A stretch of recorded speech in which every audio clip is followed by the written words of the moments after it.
Alors aujourd'hui, un nouveau mot dans la gestion des demandes, c'est le quatrième, ça va donc être le changement.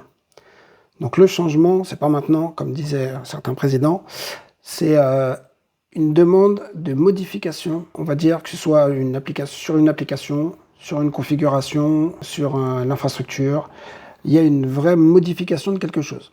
Donc comme exemple, ça peut être un déploiement, ça c'est le plus basique, on met une nouvelle version de logiciel, c'est un changement. On passe d'une version 1.2 à une version 1.3, c'est un changement.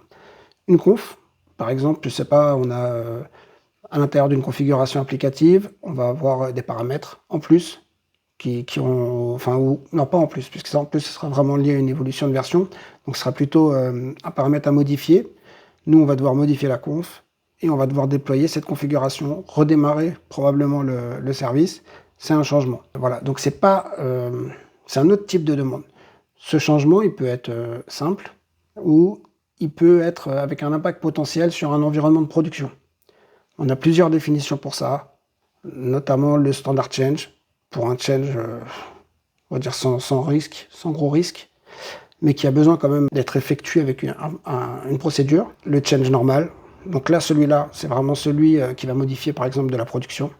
Donc ça, on va avoir besoin d'approbation pour être sûr que ce changement a été approuvé par les utilisateurs, en fait, un peu les propriétaires de l'application. Et on peut avoir aussi un emergency change, donc nous on appelle ça chez nous un hotfix.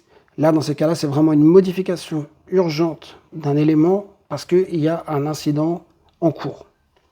Donc ça, c'est donc un changement au sens de l'IT.